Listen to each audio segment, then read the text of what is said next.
इतिहास में ना कुछ नाम ऐसे होते हैं जिन्हें सुनते ही दिमाग में बस एक ही चीज आती है, शक्ति, महत्वाकांक्षा और युद्ध। आज हम एक ऐसे ही शख्स की कहानी में गहराई से उतरने वाले हैं। नाम है नेपोलियन बोनापार्ट। तो सवाल ये है, और ये वाकई में एक बड़ा सवाल है, कि एक छोटे से द्वीप का एक साधारण सा लड़का आखिर पूरे यूरोप का सम्राट बन कैसे गया। चलिए इसी सवाल का जवाब ढूंढते हैं और देखते हैं कि कैसे कोई गुमनामी से उठकर इतनी बड़ी ताकत बन सकता है। तो हर बड़ी कहानी की तरह इसकी भी एक शुरुआत है, और नेपोलियन की कहानी शुरू होती है कोर्सिका नाम के एक छोटे से द्वीप से। यहीं पर उसके असाधारण भविष्य की नींव रखी गई थी। अब ये बात जरा सोचिए, नेपोलियन कोई राजकुमार नहीं थे, किसी शाही महल में पैदा नहीं हुए थे। नहीं, वो कोर्सिका के एक बिल्कुल साधारण परिवार से थे।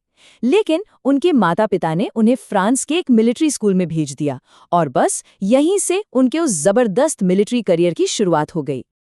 और यहाँ से उनकी तरक्की की जो रफ्तार है ना, वो देखने लायक है। देखिए, फ्रांस में उस वक्त क्रांति चल रही थी, मतलब चारों तरफ उथल-पुथल मची थी, और यही उथल-पुथल नेपोलियन के लिए एक बड़ा मौका बन गई। 1793 में टूलोन में अंग्रेजों को हराकर वो रातों रात हीरो बन गए। और फिर सोचिए, सिर्फ 6 साल बाद 1799 में उन्होंने एक मिलिट्री तख्ता पलट कर दिया, जिसे कू दे एता कहते हैं, और सीधा फ्रांस की सत्ता पर कब्जा कर लिया। एक सेनापति से सीधे फ्रांस के सबसे बड़े शासक तक ये सफर कैसे तय हुआ, आइए आगे देखते हैं।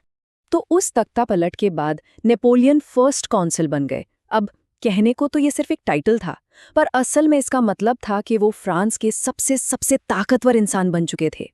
सारी की सारी पावर अब बस उन्हीं के हाथ में थी। लेकिन नेपोलियन की कहानी सिर्फ लड़ाइयों की कहानी नहीं है। वो सिर्फ एक विजेता नहीं थे, वो एक सुधारक भी थे। एक ऐसे सुधारक जिनके फैसलों ने फ्रांस का नक्शा, वहां के समाज की शक्ल हमेशा के लिए बदल दी।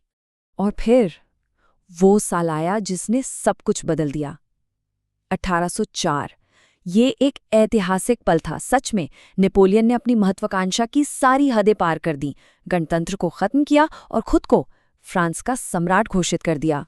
सम्राट बनते ही उन्होंने फ्रांस को मॉडर्न बनाने का काम शुरू कर दिया। उन्होंने क्या-क्या किया? उन्होंने नेपोलियनिक कोड बनाया, मतलब एक नया कानूनी सिस्टम जो आज भी कई जगहों पर असरदार है। उन्होंने एजुकेशन सिस्टम को पूरी तरह से बदल दिया और देश की इकोनॉमी को संभालने के लिए बैंक ऑफ फ्रांस की भी स्थापना की। और कमाल की बात देखिए, उनके सुधार कितने दूर तक देखने वाले थे। जो नेपोलियनिक कोड उन्होंने बनाया था, वो आज भी इतने सालों बाद भी दुनिया के कई देशों के कानून का आधार है। इससे साफ पता चलता है कि उनकी विरासत सिर्फ जंग के मैदानों तक सीमित नहीं थी, बल्कि उससे कहीं ज्यादा बड़ी थी। पर जैसा कि कहते हैं, जब ताकत बहुत ज्यादा बढ़ जाती है तो अपने साथ बड़े खतरे भी लाती है। अब कहानी में एक ऐसा मोड़ आने वाला है जहां नेपोलियन की सबसे बड़ी ताकत, यानी उनकी कभी ना खत्म होने वाली महत्वाकांक्षा, ही उनके पतन का कारण बनने वाली थी। साल था 1805, और ये उनकी किस्मत के दो अलग-अलग चेहरे दिखाता है। एक तरफ ऑस्ट्रेलिट्स की लड़ाई, जहां जमीन पर उन्होंने अपनी सैन्य प्रतिभा का लोहा मनवाया, और दूसरी तरफ उसी साल हुई ट्रैफलगर की लड़ाई, जहां समंदर में ब्रिटिश नेवी ने उन्हें बुरी तरह हराया। इससे एक बात तो साफ हो गई थी, नेपोलियन जमीन के बादशाह हो सकते थे, लेकिन समंदर के नहीं। पर उनकी जिंदगी का, उनके शासन का सबसे बड़ा और सबसे विनाशकारी फैसला वो अभी बाकी था। 1812 ये वो साल था जब नेपोलियन ने एक बहुत बड़ी, एक घातक भूल कर दी। उन्होंने रूस पर हमला कर दिया, और ये अभियान, ये एक ऐसी भयानक तबाही साबित हुआ कि उनकी जो विशाल ग्रैंड आर्मी थी ना, वो फिर कभी इससे उभर ही नहीं पाई। कह सकते हैं कि यहीं से उनके साम्राज्य के अंत की उल्टी गिनती शुरू हो गई थी। रूस की उस बर्फीली जमीन पर सिर्फ उनके सैनिक ही नहीं दफन हुए, बल्कि नेपोलियन का वो रुतबा, वो दबदबा भी खत्म हो गया। उनकी जो सेना कभी अजेय मानी जाती थी, वो पूरी तरह से तबाह हो चुकी थी। और जैसे ही यूरोप में उनके दुश्मनों ने ये देखा, उन्हें एक मौका मिल गया, और वो सब उनके खिलाफ एक साथ खड़े हो गए। रूस की उस हार के बाद नेपोलियन का इतना बड़ा साम्राज्य सचमुच ताश के पत्तों की तरह ढहने लगा। चलिए देखते हैं कि ये सब कितनी तेजी से हुआ। तो हुआ ये कि यूरोप की सारी ताकतें एक साथ आईं और उन्होंने नेपोलियन को हरा दिया। साल था 1814, जब उन्हें अपना सिंहासन छोड़ने पर मजबूर कर दिया गया। और फिर उन्हें एल्बा नाम के एक छोटे से द्वीप पर देश निकाला दे दिया गया। पर नेपोलियन वो इतनी आसानी से हार मानने वाले कहाँ थे? कहानी अभी खत्म नहीं हुई थी। 1815 में वो उस द्वीप से भाग निकले और सीधा फ्रांस वापस आ गए, और उनकी इस वापसी ने पूरे यूरोप में जैसे तहलका मचा दिया।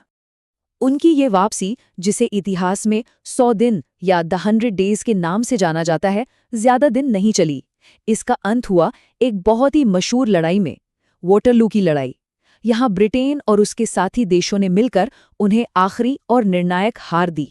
वॉटरलू में हार के बाद इस बार उन्हें बहुत दूर अटलांटिक महासागर के बीच एक सुनसान द्वीप सेंट हेलेना पर भेज दिया गया, फ्रांस से हजारों मील दूर। और 1821 में वहीं अकेलेपन में उनकी मौत हो गई। और इसी के साथ इतिहास के एक बहुत बड़े, एक असाधारण युग का अंत हो गया। तो अगर पूरी कहानी को समेटे तो क्या समझ आता है? यही कि नेपोलियन एक जबरदस्त जनरल थे जिन्होंने फ्रांस को मजबूत बनाया, उसे मॉडर्न बनाया, लेकिन उनकी लगातार युद्ध करने की चाहत और रूस पर हमला करने की वो एक बड़ी गलती आखिर में उनके पतन की वजह बन गई। तो आखिर में एक सवाल हमारे सामने खड़ा होता है, इतिहास को नेपोलियन को किस तरह याद रखना चाहिए? एक महान निर्माता के तौर पर जिसने फ्रांस को एक नई पहचान दी, या फिर एक ऐसे महत्वाकांक्षी विजेता के तौर पर जिसकी वजह से लाखों लोगों की जान गई? शायद जवाब इन दोनों के बीच में ही कहीं है, और यही उनकी विरासत को इतना जटिल और दिलचस्प बनाता है।